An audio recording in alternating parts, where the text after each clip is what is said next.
Hey, welcome back to the Pop Culture Cafe. I am Huck, and on today's episode, I'm going to join a buddy of mine. Most of you know him. It's Ken from Mid-Level Media. He's been doing all these really fun themed months since the beginning of the year, and the theme for this month of March is the great movies of 1984, and I could not agree more that that year is absolutely stellar when it comes to movies. So, as my contribution to this great thing, I'm going to share with you my top 10 movies that I really love from the year 1984. Stick around.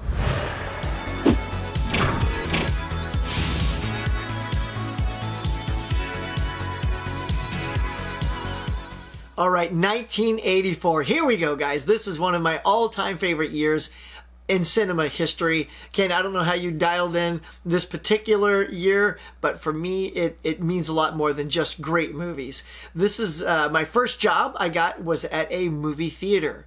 And of course, you know, like a cinephile like me, I'm like, I gotta get movies. Actually, at the time, it wasn't really a cinephile. It was a movie buff, right? There's a difference there. Movie buff is just like, you know, you're just going to the movies, eating popcorn, being taken to another world for a couple hours, and coming out like just feeling great. That's the kind of movies I was into, certainly in the 1980s. And also, I met one of my best friends, Jeff. What's going on, Jeff? You better be watching this, son. Get a shout out. But no, we're still friends today, even though we live 1,000 miles apart in different states. If we got back together again tomorrow, it'd be like no time passed at all. So, you know, so I've got this memory of meeting a lifelong friend and working at a place that means a lot to me because I was such a movie buff, and all these great titles that I'm going to go over today. Right, so now before I dive into these titles, if you could do me a favor, if you're new to my channel, please hit like and subscribe and hit that notification bell. This is going to be a fun one, y'all, so I want to make sure you come back next time we do one of these. Now, before I show you the top 10, I'm going to show you a couple of honorable mentions that just didn't make it, and I think some of these are going to shock you as well. So hang on. All right, so the first one up is Star Trek 3. Now, I'm a big Star Trek fan, and if it was any other Star Trek movie, if it was The Wrath of Khan or The Voyage Home, but it wasn't. It was Star Trek 3, so it just didn't quite have enough juice, you know, that special sauce to get into the top 10.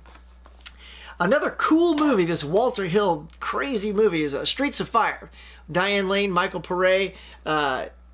It's such a fun film. In fact, the more I watch this, the more I like it, but not quite enough to get in the top 10.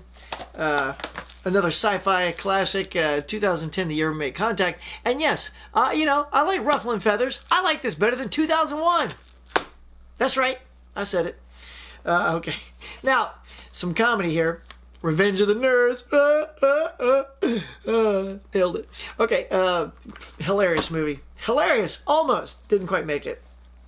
And these last two. These are the last two. You're like, you know, think of the 10. Okay, here we go. Gremlins. Yeah, I know. You're thinking, come on, Huck, you didn't put that in the top 10? No, I didn't. But I did put a whole bunch of other cool stuff in the top 10, and you'll see why this didn't quite make it when I go over that. And finally, 16 Candles. 16 Candles, this is the same reason Star Trek 3 didn't get in, because there's other Star Trek movies that I like better and wish that was in 84. Same thing with this John Hughes movie. If it was Ferris Bueller or Breakfast Club or Weird Science, I love those three more than this one. So those easily would have been in the top 10. Because it's 16 Candles, which is okay. It's like this one and Pretty in Pink, I sort of put near the bottom, and those other three I put near the top. So because of that, it didn't quite crack into the top 10. Now, what did get in the top 10, you say? Well, you're about to find out. Here comes number 10. All right, here we go. Number 10 is The Nightmare on Elm Street, starring Robert Englund. This was such a great horror movie. Man, it scared the bejeebies out of me when I saw it, y'all. Poor old Johnny Depp getting sucked down into that bed. He had it coming, I'm sure. But no, this is, you know, has one of the very first final girls here. Look at that. Oh, yeah. I mean, this is a legendary horror franchise. You know, it's hard to think, you know, when this came along, it's like, is anyone going to challenge Freddy and Mike Myers, Jason Voorhees and Mike Myers to become another icon? And he did not waste any time showing up on the scene and saying, yeah, we got me, right? And here he is. Freddy Krueger, Robert Englund is so good in this role. It's just creepy as all hell. and what a fantastic horror movie. So that is my number 10. At number 9 is another screwball comedy from those comedy geniuses, the Zucker brothers and Jim Abrams. And here it is, Top Secret. Oh my gosh, this was so funny. Starring Val Kilmer. I love this type of comedy when they came out with Airplane. I mean, that just sort of swept the cinema by storm. And no one had seen a comedy quite like that before. So when they came out with a follow-up with that similar brand of humor, same thing with their Naked Gun series.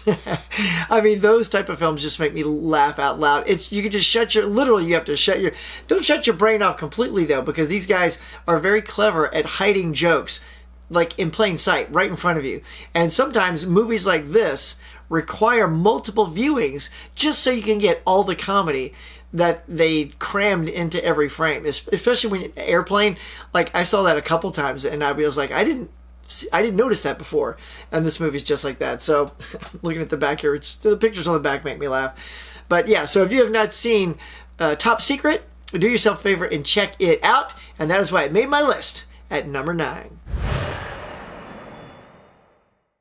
All right, number 8 is another cult classic obscure movie, and that is Buckaroo Banzai, or to be more specific, The Adventures of Buckaroo Banzai Across the Eighth Dimension. What a mouthful that title is.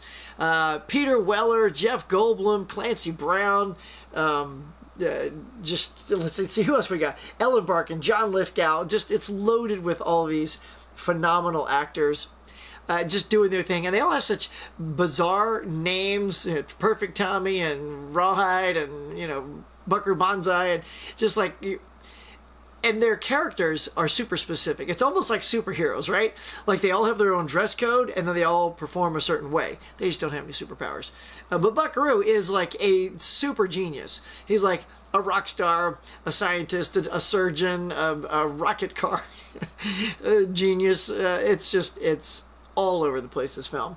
Another movie that when I first watched it didn't quite click with me, but I tend to gravitate towards sort of strange things like this, and I just kept coming back to it. I'm like, this really feels like it's calling to me, so I just keep on picking this film up, and I've watched it so many times. It's just hilarious. So I don't think it's everybody's cup of tea. I think some people watching go, what? I don't get it. But if you're kind of slightly offbeat like I am, I think you'll get it, and it's pretty dope. So there you go. At number 8, Buckaroo Banzai. Now at number 7, Robert Zemeckis cracks into the list with Romancing the Stone. Absolutely loved this film. Kathleen Turner and Michael Douglas. I almost said Michael Keaton. Although that was Michael Keaton's original name, was Michael Douglas. Then he changed it because this guy had the name. Anyway, I digress. Let's get back to the movie, y'all. So Romancing the Stone was this fantastic adventure film where Kathleen Turner plays a writer whose sister gets kidnapped, and she has to go try to save her, and she enlists the aid of Michael Douglas to help her find her and bring her home, and it's just super charming. Those two have really good chemistry on screen, really good chemistry. Danny DeVito is in this movie. He's so good. He's so funny, y'all. And directed by Robert Zemeckis. This is the film that showed he had some clout, and he knew what he was doing, and he could make entertaining, crowd-pleasing films, and this helped him greenlight Back to the Future. Thank God, right? Back to the Future is one of my all-time top favorite films ever, probably top 5, and we have kind of the success of this film to thank for that. So I thoroughly enjoyed it. If you guys haven't seen Romancing the Stone, the sequel Jewel of the Nile I didn't think was as good because I don't know, it lacked a little of that secret sauce, that special something that this film had, but absolutely love it. Romancing the Stone at number 7. At number 6, I am pleased to tell you it is The Karate Kid. Not only did I love this growing up as a kid, because I took Kung Fu as a kid. What kid didn't want to take Kung Fu, you know? Everybody wanted to be like Bruce Lee and Chuck Norris and all that good stuff. And Daniel-san, I mean, this was great. He was kind of a skinny kid, and Miyagi taught him to defend himself. And, you know, you had the tool bag, you know, Johnny Lawrence, yeah, you know. I was going to say, yeah, body bags, but that was the other dude. And this was directed by John Avildsen, who also directed Rocky, my favorite film. So it had a lot of those similarities of the underdog coming up, rising to the top, and winning. Which, of course, Rocky wins, not in the first one, but the second one. Spoiler alert. Come on, it's been like almost 50 years anyway. So, Karate Kid, and then look, who knew? Who knew this would spawn the TV show we all didn't know we needed, and that's Cobra Kai. If you have not immersed yourself into Cobra Kai, you should. Especially if you're a Karate Kid fan, I think Cobra Kai is just phenomenal. I had sort of kind of forgotten all about Karate Kid. I hadn't seen it in a long, long time, and then Cobra Kai came along, and I was like, oh my God, this is so good. And it was so nice to kind of see it from Johnny's point of view. And you really feel for both of them in that show. So anyway, because of that sort of great resurgence, it's made me love this even more. So there you go. The Karate Kid, number 6. All right, the top 5. You can't get any bigger and better than Beverly Hills Cop with Eddie Murphy. I mean, this guy was just red hot coming off of his success on Saturday Night Live and, 48 Hours, Trading Places, Beverly Hills Cop. I mean, he was just banging out these killer movies, and this was, I mean, just cemented his status as a movie star. You know, because some actors have a little success coming off TV and then maybe it just goes away. But I mean, we all know it's freaking Eddie Murphy. You know, one of the biggest stars in the world. And Beverly Hills Cop was hilarious. I saw this so many times. I was a big Eddie fan. I actually saw him in concert once. Oh my God, it was great. It was all during that delirious time. So yeah, Beverly Hills Cop is such a good. It's beyond a buddy cop because it's almost like a 3 buddy cop film, because you have Judge Reinhold and that other dude who are already sort of buddy cops, and then Eddie Murphy comes sort of teams up with them. So it's like three buddy cops. You can, I guess, have a couple of buddies, multi-buddy cops. So, but yeah, I mean, if you don't love Beverly Hills Cop, you know, come on, what do you, just rewatch it. I think you'll have a change of heart. So, and even Beverly Hills Cop 2 is really good too. I have not seen part 3 in a long time, so I can't recall, but 1 and 2 are absolutely phenomenal. But there you go. At number 5, Eddie Murphy, Beverly Hills Cop. Number 4, y'all, this is a big one for me, and it's Purple Rain. Yes, come on, the purple reigning prince of pop, Prince, his purple goodness. This was kind of hilarious when we had this in the theater, because of course, when you've got Purple Rain, what do you serve for drinks is grape drink, right? Grape drink, you know, when those little fountains, you know, that was huge. Of course, we renamed our grape drink for that summer Purple Rain, and we sold a shit ton of that Purple Rain, y'all. It was hilarious. Every kid just came out, I want some Purple Rain. Yeah, you do. Gluck, gluck. Oh man, I drank that stuff too. Anyway, Purple Rain is not only a fantastic film, Prince did a great job in that, and the music, though, the music is so good. It is absolutely one of my favorite albums of all time. Top 10 easy, maybe higher. Certainly one of the top soundtracks for me of all time. And I mean, the music is just stellar. It's so good. The song Purple Rain itself, I know When Doves Cry is the one that first came out via a video before the film even came out. But the song Purple Rain itself is so hauntingly good. It's so good. So yes, absolutely love Prince, love Purple Rain, and this is a great concert movie type. Not really, but you know, there's a lot of concert type performances in it. So yeah, if you've not seen Purple Rain, especially if you do love Prince, I mean, I'm not even going to tell you, if you love Prince, you've seen Purple Rain, but give it a shot, y'all. It is so dang good, Purple Rain. All right, getting down to the last 3. And this one is Indiana Jones and the Temple of Doom. Damn, Skippy! Indiana Jones is a staple for action, adventure, summer fun, and I'm telling you, like, I know this is like that. When he rips that dude's heart out, that's what freaked people out. So they had to, create that rating system, NC-17, PG-13. Could you imagine? Indiana Jones created NC-17. What the hell were they doing? Anywho, let's get back on track. Temple of Doom was so much fun. I remember going in, especially near the end when it's always in that the minecart chase. I'd always crack the door open in the auditorium and I'd watch that scene all the time. I'm like, I'll go clean that auditorium just so I could watch the end of that movie all the time. It had a lot of great stunts. Indy was great. Harrison was in perfect form. I love the opening when he's very like Bogart looking. He's kind of got that white tuxedo on, super handsome. He's got that Nirhaji in the jar, and he spins the little lazy Susan around to the dudes, and Lao Che takes it, and it's so good. He gives him the poison. That is a fantastic opening scene. In fact, it's probably of all the opening scenes, it's my favorite. Like, I love the one where he gets the idol. That's a nice one. You got the boulder that chases him. It's hard to top the boulder coming at you. But in The Last Crusade, the opening is, well, he's kind of going for the cross, but it's also interwoven with the River Phoenix playing the young Indy. But there's something about this that felt like almost like a Bond opening mixed with a little Humphrey Bogart. It was just awesome. And then you get introduced to Willie Scott and Short Round, and look, I think Short Round's a hoot. I'm like, what? What's the kid with the boxes on his feet driving the car? It's a freaking kid driving the car. And look, I know, people don't have a lot of love for Willie. I don't mind Willie. I like Willie. She's a little goofy and a little annoying at times, but I don't know. She didn't ruin the movie for me or pull the movie down, if that makes sense. But yeah, it's also, look at that poster, man. It's like one of my favorite posters Drew Struzan's done of the whole series. But yeah, Temple of Doom is a ton of fun. It's at number 3.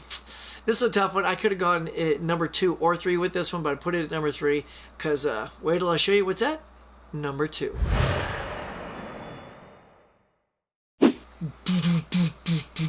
Ooh, yeah, you know it. I'm impersonating soundtracks. The Terminator, man, with Arnold Schwarzenegger. What an outstanding film. This came after Conan. See, people kind of were used to Arnold being the hero, and Conan came out in 1982. And then, his follow-up was this badass T-800 killing machine. But he's perfect, because Arnold still, he doesn't have like super acting chops like a lot of people, but he does what he does very well.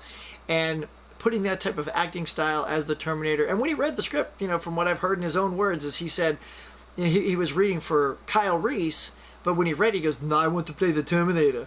And I'm like, Arnold, well done. I'm so glad you saw you in this. It's so good. It's so good, y'all. It's Cameron's, coming up in the ranks of killer directors. He only had like Piranha 2 before this to brag about. And then after this, he got Aliens, probably one of the greatest sequels of all time. And of course, Terminator 2.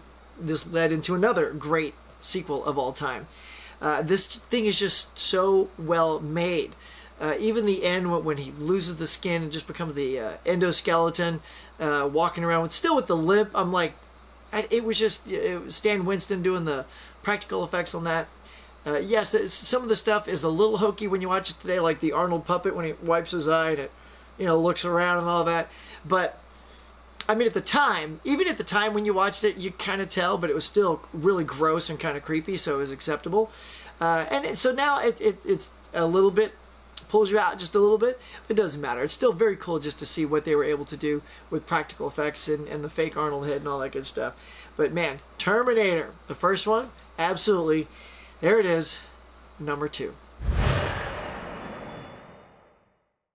And my number 1 film of 1984 is Ghostbusters. I mean, look, I know this is probably the obvious choice, but it's an obvious choice for a reason. I loved you know, Saturday Night Live, so to have Bill Murray in this was a coup. It was kind of sad that, you know, John Candy was supposed to be in this as well, but he had passed away. So was John Belushi. He had passed away. So, you know, Dan Aykroyd pulled in his buddy Bill Murray, and then you got Harold Ramis and Ernie Hudson rounding it out. So the cast was outstanding. Ivan Reitman directed this masterpiece. R.I.P. Ivan Reitman. Thank you so much for this. And Sigourney Weaver, she's so great in this film. like the scenes, I don't know, it's fun to put her in a comedy because you were used to her just sort of being in stuff like Alien, and, you know, that's kind of like her big film before this, because 86 would be Aliens, so she hadn't had that yet.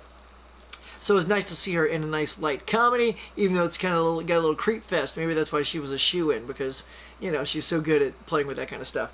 But man, Ghostbusters, it's like a beloved franchise. It's a beloved film. At least the first one certainly is. And I am no stranger to that crowd. Yeah, so this means a lot to me. I remember seeing this over and over again in the theater. The song played. I bought that 45. I wore that sucker out, you know. Ray Parker Jr. completely plagiarized Huey Lewis from I Want a New Drug. You can't do that, man.